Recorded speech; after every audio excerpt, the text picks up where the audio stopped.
जय हिंद बच्चों।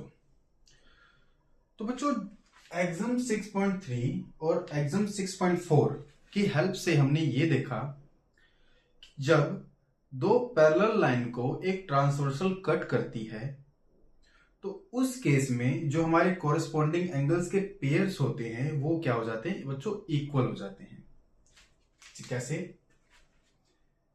हमने बच्चों एक लाइन ली ये और दूसरी लाइन, ये लाइन M और ये line L, M N line एक दूसरे के पैरेलल हैं और लाइन L ने क्या किया, M और N को कट किया, M को कट किया, ये लाइन L है।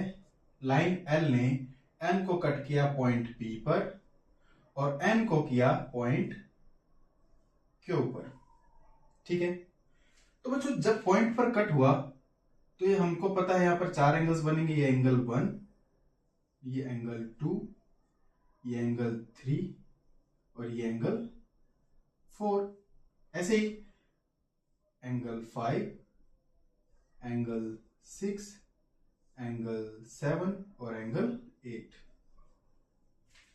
ओके, तो बच्चों एग्जाम 6.3 और 6.3 और 6.4 क्या कहते हैं कि जब दो पैरेलल लाइंस को ट्रांसवर्सल कट करती है तो जो हमारे पास कोरिस्पॉन्डिंग एंगल्स के पेयर्स आते हैं बच्चों वो इक्वल हो जाते हैं। जैसे एंगल 1 इक्वल हो जाएगा बच्चों एंगल 5 के, एंगल 2 इक्वल हो जाएगा बच्चों एंगल 6 के, एंगल 3 इक्वल हो जाएगा एंगल 7 के और एंगल 4 इक्वल हो जाएगा एंगल 8 के। ये हमारा कौन कहता है, एग्जाम 6.3 कहता है। तो बच्चों इन दोनों ने कोरिस्पॉन्डिंग एंगल्स के बीच में तो रिलेशन दे दिया, तो क्या बच्चों अल्टरनेट एंगल्स के बीच में भी कोई ऐसा संबंध है, ऐसा रिलेशन है? आओ देखते हैं। बच्चों क्या आपको याद है कि वर्टिकल अपोजिट एंगल क्या होते थे? जब दो लाइंस एक दूसरे को इंटरसेक्ट करते थे तो वहां पर बच्चों वर्टिकल अपोजिट एंगल बनते थे और वर्टिकल अपोजिट एंगल एक दूसरे के इक्वल होते थे। अगर बच्चों मैं इस पॉइंट P को देखूं तो एंगल 1 इक्वल टू एंगल 4 नहीं होगा। क्यों? Vertically opposite angle.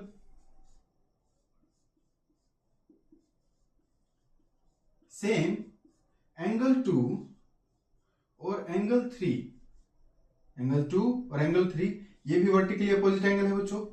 Angle 1 angle 4 और एंगल 2 एंगल 3। क्यों? ये लाइन और ये लाइन दूसरे को इंटरसेक्ट कर रही है और वर्टिकली अपोजिट एंगल इक्वल होंगे। क्लियर बच्चों? और अभी एग्जाम 6.3 ने क्या कहा है कि angle 1 is equal to angle 5, angle 1 is equal to angle 5।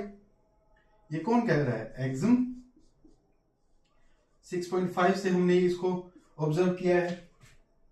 तो क्या बच्चों इसको हम 1 बोलते हैं, इसको 2 बोलते हैं और इसको 3 बोलते हैं। क्या बच्चों 1 और 3 को अगर मैं कंपेयर करूं, 1 और 3 को अगर मैं कंपेयर करूं तो यहां से मुझे क्या मिल सकता है? यहां से बच्चों मुझे क्या मिलेगा कि angle 1 equal to angle 4 equal to angle 5। Angle 4 और एंगल 5 कैसे एंगल है बच्चों? एंगल 4 और एंगल 5 देखो, एंगल 4 और एंगल 5 क्या है? ये अल्टरनेट एंगल है ना बच्चों, अल्टरनेट इंटीरियर एंगल्स। एंगल 4 और एंगल 5 ये दोनों ही कैसे बच्चों? अल्टरनेट इंटीरियर एंगल है। तो यहां से हमने क्या प्रूव किया कि अगर लाइन पैरेलल है और एक ट्रांसवर्सल अगर दो लाइन पैरेलल हैं और ट्रांसवर्सल उन दोनों लाइन को कट कर रही हैं तो अल्टरनेट इंटीरियर एंगल्स भी क्या होंगे बच्चों? इक्वल होंगे। जैसे angle 4 is equal to angle 5 हुआ, ऐसे ही angle 3 is equal to angle 6 होगा, क्योंकि ये भी एक अल्टरनेट इंटीरियर एंगल है। तो बच्चों जैसे हमने अल्टरनेट इंटीरियर एंगल के अंदर रिलेशन देखा तो अल्टरनेट एक्सटीरियर एंगल के अंदर क्या आप रिलेशन बता सकते हैं? तो बच्चों इसको आप कमेंट सेक्शन में डालेंगे कि अल्टरनेट इंटीरियर एंगल्स के बीच में क्या रिलेशन होगा जब एक ट्रांसवर्सल दो पैरेलल लाइन को कट करती है। जय हिंद।